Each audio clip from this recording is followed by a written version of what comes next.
Hello and good afternoon to you. I'm Mitch McCoy here at KRK4 and Fox 16 in Little Rock, and we are watching the sky here as strong to severe storms remain possible later tonight. The Arkansas Storm Team closely watching for that possibility as we take a live look over downtown Little Rock this afternoon. I want to get straight to Arkansas Storm Team meteorologist Hayden Nix. He is standing by in the Weather Center. Hayden, good afternoon to you. Kind of give us an update on what you're expecting today.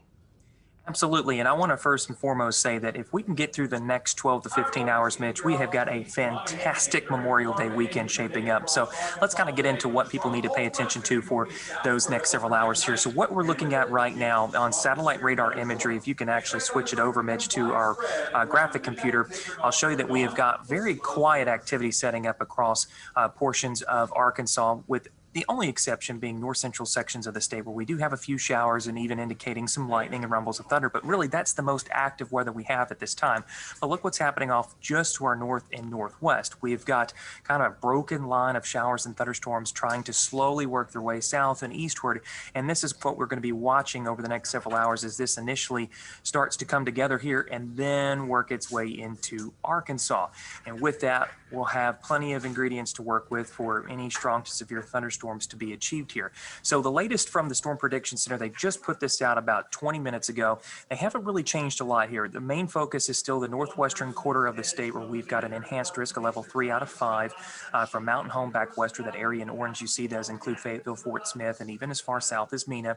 And then the slight risk, this is what they did change. They had expanded it a little bit more to the southeast, and which includes more of southeastern Arkansas. We're going to continue to assess that situation there.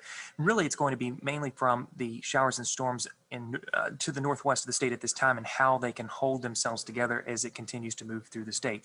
The primary concern we're going to be watching will be strong to straight line wind gust anywhere from 60 to 80 miles per hour. That'll be the main threat that we see with any storms later this evening. But right now, there's no immediate concern for the natural state. We do have a tornado watch to our west and a severe thunderstorm watch to our north, and this will be in effect until 7 p.m. But no watches currently, as far as severe watches are concerned, for Arkansas. Now, the Storm Prediction Center did put out a watch potential where they were highlighting an area of the state where they're going to be watching closely. There was a 40% probability they could be issuing a watch in the next hour or two. We have yet to see that, and that was put out about 45 minutes ago. So they're kind of halfway through that hour to two time frame that they were discussing. The only watch we do have in effect is a flash flood watch until 1 a.m. for far northwestern Arkansas. That is where we could see rainfall maybe in excess of the 1 to 2 inch range that we'll be kind of monitoring in that part of the state. But going back to the threats that we're looking at, the primary one, Mitch, is going to be high winds anywhere from 60 to 80 miles per hour being possible, while the risks are lower but not zero. Large hail up to 1 inch in diameter possible, isolated in nature, as well as maybe a brief tornado or two as the storms initially move into the state in northwestern and western Arkansas. That would be on the lower end, but not zero. So again, we've got all of this being caused by a cold front that's moving slowly to the southeast, and out ahead of it you can see the showers and thunderstorms that have initiated from that. So as we move along with forecast track, let me show you how we're expecting this to continue to unfold here for the remainder of this evening. And I think it's actually doing a pretty good job with highlighting where things are now and what's expected to continue to play out. You can kind of see it's still showing a broken line here as it moves into Arkansas, and with that, maybe not as robust of activity until we head towards later in the evening. And what we're really going to be keeping a close eye on is this right in here. It's going to be a little bit more to work with in this part of the U.S. right here in eastern Oklahoma. And as we get past 7 o'clock, look what happens here. There's a chance we could see some regeneration and maybe a little bit more of a stout cluster of thunderstorms kind of moving into areas of western Arkansas. And when you see kind of that little bit of a what we call bowing out, where you get the front end, the leading edge of the storms starting to move out ahead, we could see those winds increasing in intensity and speed. And so that's where we'll have to watch for that severe wind potential that we could see there. And then once we make it to about midnight, we're going to quickly start to see that line moving off towards the south and east pretty quickly there. At this point, we could see some showers in the metro, not from the line itself, maybe as early as 9, and then seeing this line probably interacting within central Arkansas between 10 p.m. and midnight. Still kind of looking at a window of about 2 hours at this point. We're really going to have to watch over the next few hours how the speed of the cluster of storms kind of initiating and moving through eastern Oklahoma to see if that continues to verify there. Maybe a little bit sooner if things speed up out west earlier than expected. But look what happens after that, though. I mean, by 1 or 2 o'clock, our severe weather concern is over with, and we're just looking at showers dissipating as they drop out of the state, and then things remain pretty quiet. We'll have the cold front moving through on Friday. No rainfall expected with it, but it is going to help usher in some much cooler and drier air to the state. And we're talking about rain-free conditions both Saturday, Sunday, and Monday. Low humidity, temperatures in the 70s both Saturday and Sunday, back to near 80 on Memorial Day itself.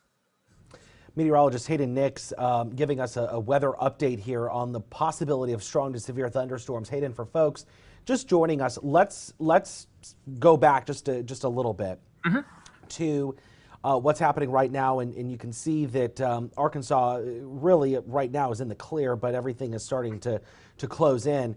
Walk us through the probability of that weather watch later this afternoon. We know that was something that has been discussed. Right. So at the moment, we have only a flash flood watch in effect for far northwestern Arkansas, and that is it. That's the only one that highlights counties within the state of Arkansas, and that's until 1 a.m., where in excess of 2 inches of rainfall is possible for that part of the state. And where they've dealt with some rainfall here recently, that's become a problematic area, and they just want to make sure people are aware of that and to monitor that also as a concern.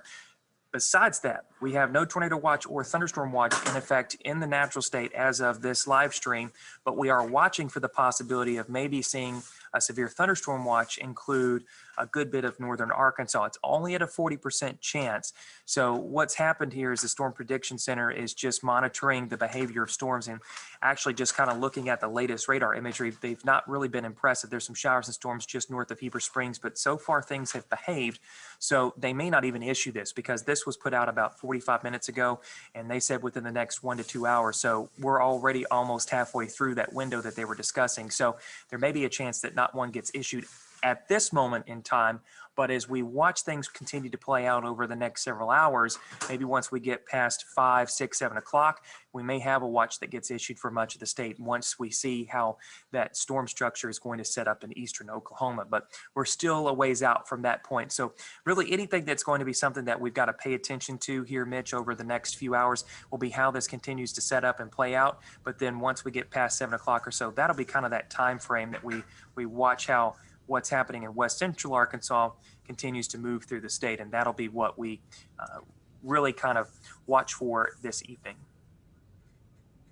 The metro, Hayden, is the metro possibly going to be included in that weather watch if they decide to go with one? And is the metro people who live here need to be concerned? I would say that Little Rock probably has a good chance of being put under a watch. It really is going to depend on the next few hours how the storms behave out in eastern Oklahoma. But just based on kind of the trends of with Forecast Track, I wouldn't be surprised if we were put under one, and most likely a severe thunderstorm watch. Again, we'll just have to wait and see. But really the main thing that we're going to be looking at here will be the damaging straight line wind concern. That's going to be the main one where any thunderstorm that can reach the severe status has a higher likelihood of probably producing this, where you could have anywhere from 60 to maybe as high as 80 miles per hour. It's not guaranteed that every severe thunderstorm is going to be able to produce the faster wind speeds, but could be within that range. And that could include Little Rock as well. But if we get what we call a gust front, an outslow boundary out ahead of that main line, it could help weaken the overall storms. But that's going to be something we have to just watch in real time. It's really tough to say if that can materialize, but that can work in our favor of weakening storms as they continue to move through the state.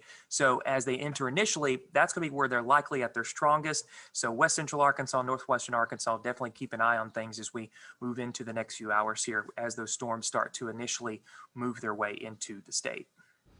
Okay, it sounds like, and obviously when we're talking about storms at night, it brings its own set of challenges. Absolutely. You know, we always emphasize to everyone have multiple ways to receive severe weather alerts. We're still in severe weather season, but right on the tail end of it, thankfully. Looks like this may be the last one that we kind of have to deal with before we go into the unofficial start to summer. That's this weekend. And we still can see thunderstorms and some strong to severe during the summer, but the frequency of it starts to lessen overall. But as we're watching this, everybody should be aware at this point, have multiple ways to receive severe weather alerts. Your phone is a great way to do it. Download the Arkansas Storm Team app. You can configure it to send you out warnings and things for your zip code or wherever you live. If your phone relies on the Wi-Fi at the house and you run out of electricity, if the power goes out, that may be a problem, especially in rural Arkansas where cell phone coverage is not that great. So also have a weather radio. That's probably one of the best tools that we emphasize to people because that thing has saved a lot of lives and has proven so, and also can run both on the wall outlet as well as some batteries. As long as you're replacing those batteries every 6 months or so, you're definitely going to have something that continues to operate even if the power's not working and keep you up to date if something's going to be coming your way. Okay, and again, nothing right now, and even in the state of Arkansas in terms of severe weather, right? Correct. Everything is staying behaved at this point. The only showers, and I'll go back and show this to everyone, we've got a couple of thunderstorms kind of moving through areas of north central Arkansas. I'll get that loaded up. That's just north of Heber Springs, including Mountain View to just west of Cherokee Village. So really that's the only set of showers and storms. And as we've watched this loop through, they really have not been impressive, thankfully. Now we have seen, and I'll go ahead and turn on the lightning strikes and just kind of show you, we have had numerous lightning strikes with this, but nothing that's just overly impressive with what would dictate maybe having some the hail mixed in or anything like that. Number of strikes 88 for just these handful of thunderstorms. We've seen strike counts of over 1,000 when we have a lot of storms moving through. So not impressive, but that's a good thing. That means that they are somewhat of a decent thunderstorm, but nothing that has warranted any severe thunderstorm warning at this time. And that's really all that we have at this point. But as we move through the next several hours here, we'll start to see that severe concern increasing as we move into the window of opportunity when strong to severe thunderstorms will be possible across Arkansas, starting with northwestern and far western Arkansas and then gradually expanding to the south and east of there, likely dealing with any severe weather window coming to an end a little bit after midnight, maybe no later than 3 a.m.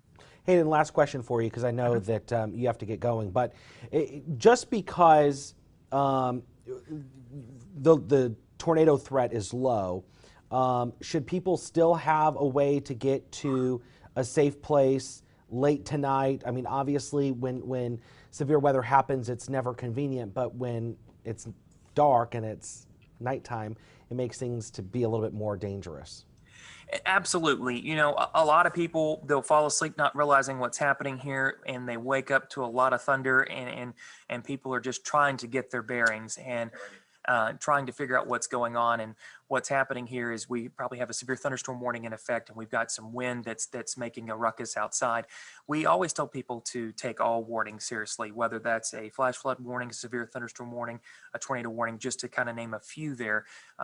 With a severe thunderstorm warning, those winds of 60 to 80 miles per hour can produce a good bit of damage. So we always tell people, if you do have a severe thunderstorm warning in your area, just stay away from the windows and doors just as much as you would with a tornado warning. Stay inside, ride out that storm until it's past you, so that you're not putting yourself into any danger, because those winds are still something that can produce damage. That's why we issue severe thunderstorm warnings for straight line winds that are in excess of 60 miles per hour.